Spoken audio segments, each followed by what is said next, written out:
Offline आहे. चौथी एक स्टेप आपण घेतो ती ऑनलाईन आहे.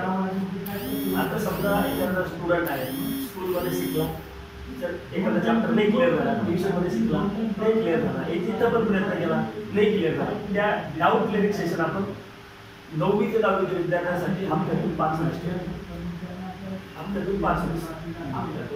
वेळेस डाऊट क्लिअरिंग सेशन 5 वेळेस, 5 दिवस म्हणा किंवा 5 वेळेस, हप्त्यातून 5 वेळेस आपण डाऊट क्लिअरिंग सेशन ठेवतो. संध्याकाळी 6च्या नंतर असतं, कारण संध्याकाळी 6ला विद्यार्थी घरी असतात, मम्मी पप्पा पण घरी असतात. 6 वाजता जे स्टार्ट होतं 1-1.5 तासाचा असतो.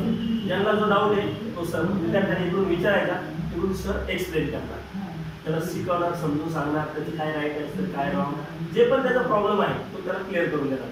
हे डाऊट क्लिअरिंग सेशन आपण 9वी 10वीसाठी हप्त्यातून 5 वेळेस ठेवतो आणि 6वी ते 8वीसाठी हप्त्यातून 2 वेळेस ठेवतो. हे डाऊट क्लिअरिंग सेशन 1ली ते 10वीपर्यंतचे आपले कोर्सेस आहेत. पहिले 3 स्टेप सगळ्या फिजिकली असतात ऑफलाईन, 4थी स्टेप ही ऑनलाईन असते आणि 5वी स्टेप आहे आपली ती खूप इम्पॉर्टंट आहे विद्यार्थ्यांसाठी. आपण काय करतो, दर 7 दिवसाला विद्यार्थ्यांची भेटच असते, टेस्ट घेतो, लाईव्ह टेस्ट ऑनलाईन असते. तर त्याचं वेळापत्रक विद्यार्थ्याला 1 तारखेला येऊन जातं. 7 तारखेला इंग्लिश सब्जेक्ट असेल, लेसन फर्स्ट टू लेसन 5 पर्यंतचे क्वेश्चन विचारले जाणार आहे, तेवढा अभ्यास करा असं येऊन जातं. 14 तारखेला सब्जेक्ट गणित असेल, मॅथ्स असेल आणि प्रकरण 1 ते प्रकरण 5 पर्यंतचे क्वेश्चन विचारले जाणार. म्हणजे तो 7च्या नंतर 8 पासून काय करणार, गणिताचा अभ्यास करणार. किती, प्रकरण 1 ते 5 पर्यंतचा. 21ला जी टेस्ट असेल तिथं असेल सायन्स सब्जेक्ट सायन्स असेल, लेसन फर्स्ट टू लेसन 5 पर्यंतचे प्रकरण 1 ते प्रकरण 5 पर्यंतचे प्रश्न विचारले जातात. असं आपण क्लिअर करून देतो विद्यार्थ्याला महिन्याच्या 1 तारखेला. समजा 1 तारखेला त्याला क्लिअर होऊन जातं की 7 तारखेला टेस्ट द्यायची, संध्याकाळी 7 वाजता आपल्याला टेस्ट बसायचे. 7 दिवस आपल्याकडे आहे आणि 5 विषय 5 लेसनचा अभ्यास करायचा आहे इंग्लिश विषय. म्हणजे तो जसं वेळ मिळेल तसं त्याला फिलअप करत राहतो. स्कॅन करून ऐकून घेईन, स्कॅन करून ऐकून घेईन, स्कॅन करून ऐकून घेईन.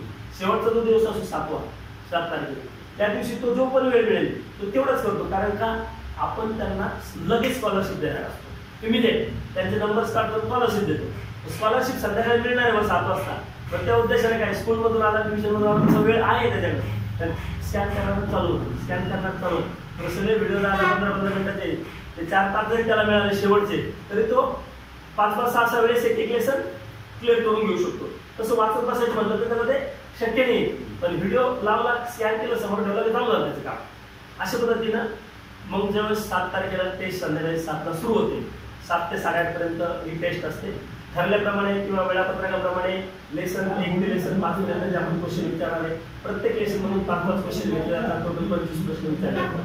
प्रश्न सगळे ऑब्जेक्टिव्ह असतात, एका शब्दात उत्तर द्यायचं. समजा प्रश्न तिथून विचारला, टीचरांनी क्वेश्चन विचारला तर 30 सेकंदाचा वेळ विद्यार्थ्यांना दिलेला असतो आन्सर देण्यासाठी.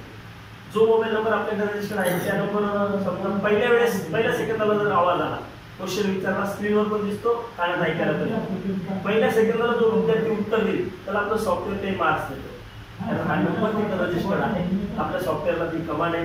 पहिल्या सेकंदाला जे उत्तर असेल ते राईट असेल तर त्याला ऑटोमॅटिक स्कोर बोर्डवर मार्क्स त्याला काही मार्क्स मिळतात, त्याला पॉईंट्स होतो. दुसऱ्या सेकंदाला जो उत्तर देईल त्याला काही मार्क्स मिळतात, तिसऱ्या सेकंदाला जो उत्तर देईल त्याला काही मार्क्स मिळतात, चौथ्या सेकंदाला जो उत्तर देईल त्याला काही मार्क्स मिळतात. अशा पद्धतीने टोटल आपण 25 प्रश्न विचारतो 1.5 तासामध्ये. आणि 1.5 तास थोडंसं मनाचा आवाज येईल, त्यांना म्हणा पुढे